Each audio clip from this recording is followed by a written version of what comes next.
ಕಬಾಬ್, ಇಡ್ಲಿ, ಗೋಬಿ ಮಂಚೂರಿಯಂತಹ ಫುಡ್ಗಳ ಮೇಲೆ ಆರೋಗ್ಯ ಇಲಾಖೆ ಈಗಾಗಲೇ ಸಮರ ಸಾರಿದೆ. ಈಗ ಅದರ ಕಣ್ಣು ಫುಡ್ ಪ್ಯಾಕ್ ಮಾಡೋ ಪ್ಲಾಸ್ಟಿಕ್ ಬಾಕ್ಸ್ಗಳ ಮೇಲೂ ಬಿದ್ದಿದೆ. ಫುಡ್ ಡೆಲಿವರಿಗಳ ಮೇಲೆ ಕ್ರಮಕ್ಕೆ ಮುಂದಾಗಿದೆ.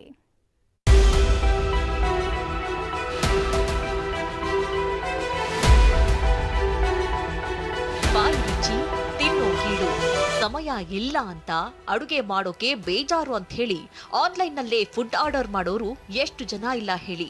ಆದ್ರೆ ಹಾಗೆ ಬಿಸಿ ಬಿಸಿ ಆಹಾರದಲ್ಲಿ ನಿಮ್ಗೆ ಗೊತ್ತಿಲ್ಲದೆ ವಿಷಕಾರಿ ಅಂಶ ನಿಮ್ಮ ದೇಹ ಸೇರ್ತಾ ಇದೆ.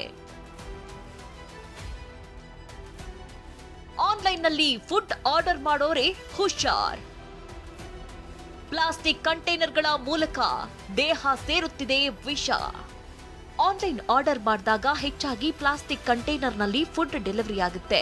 ಆದ್ರೆ ಬಿಸಿ ಬಿಸಿ ಪದಾರ್ಥಗಳಿಂದ ಕಂಟೈನರ್ನಲ್ಲಿ ಪ್ಲಾಸ್ಟಿಕ್ ಕರಗಿ ಬಿಸ್ಫೆನಾಲ್ ಎ ಎಂಬ ವಿಷಕಾರಿ ಅಂಶ ರಿಲೀಸ್ ಆಗುತ್ತೆ. ಇದು ದೇಹ ಸೇರಿದ್ರೆ ನರಗಳ ದೌರ್ಬಲ್ಯ, ಥೈರಾಯ್ಡ್, ಅಸ್ತಮಾ ಮಾತ್ರವಲ್ಲ ಕ್ಯಾನ್ಸರ್ಗೂ ಕಾರಣವಾಗುತ್ತಂತೆ. ಬಿಸ್ಫಿನಾಲ್ ಕಂಟೆಂಟ್ ಇರೋ ಅಂತ ಪ್ಲಾಸ್ಟಿಕ್ ಕಂಟೈನರ್ನಲ್ಲಿ ನೀವೇನಾದರೂ ಬಿಸಿ ಪದಾರ್ಥನ ಹಾಕಿ ಪ್ಯಾಕ್ ಮಾಡಿ ಡೆಲಿವರಿ ಮಾಡಿದ್ರೆ ಖಂಡಿತವಾಗಿಯೂ ಅದು ಆರೋಗ್ಯಕ್ಕೆ ಹಾನಿಕಾರಕ. ಇದು ಯಾವ ಆರ್ಗನ್ ಮೇಲೆ ಎಫೆಕ್ಟ್ ಮಾಡುತ್ತೆ ಅಂತ ಯಾರಿಗೂ ಹೇಳೋಕ್ಕಾಗೋದಿಲ್ಲ.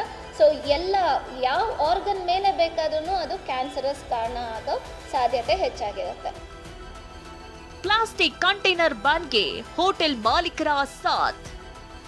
ಕ್ಯಾನ್ಸರ್ಗೆ ಕಾರಣವಾಗಬಲ್ಲ ಪ್ಲಾಸ್ಟಿಕ್ ಕಂಟೈನರ್ಗಳ ಬ್ಯಾನ್ಗೆ ಆರೋಗ್ಯ ಇಲಾಖೆ ಚಿಂತಿಸ್ತಾ ಇದೆ. ಆಹಾರ ಇಲಾಖೆ ಜೊತೆಗೂಡಿ ಕಂಟೈನರ್ಗಳ ಸ್ಯಾಂಪಲ್ ಟೆಸ್ಟ್ಗೆ ಆರೋಗ್ಯ ಇಲಾಖೆ ಚಿಂತಿಸ್ತಾ ಇದ್ದು, ಇದನ್ನ ಹೋಟೆಲ್ ಮಾಲೀಕರು ಸ್ವಾಗತಿಸಿದ್ದಾರೆ.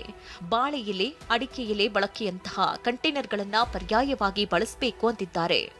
ಅಂತಂದ್ರೆ ಈ ಪ್ರೊಡಕ್ಷನ್ ಏನು ಪ್ಲಾಸ್ಟಿಕ್ ಕಂಟೈನರ್ ಬರುತ್ತೋ ಅದನ್ನು ಫಸ್ಟ್ ಬ್ಯಾನ್ ಮಾಡಬೇಕಾಗುತ್ತೆ. ಅದನ್ನು ಯಾವುದೇ ರೀತಿಯಲ್ಲೂ ಯಾರೂ ಬಳಕೆ ಮಾಡದಿದ್ದಂಗೆ ಅದನ್ನು ನಿಷೇಧ ಹೇರಬೇಕಾಗುತ್ತೆ. ಆವಾಗ ಆಟೋಮೆಟಿಕ್ಲಿ ಎಲ್ಲ ಹೋಟ್ಲವರು ಆಟೋಮೆಟಿಕ್ಕಾಗಿ ಈ ಬಾಳೆ ಎಲೆಯಲ್ಲೇ ಪಾರ್ಸಲ್ ಮಾಡುವಂಥ ಒಂದು ಪದ್ಧತಿ ಬರುತ್ತೆ.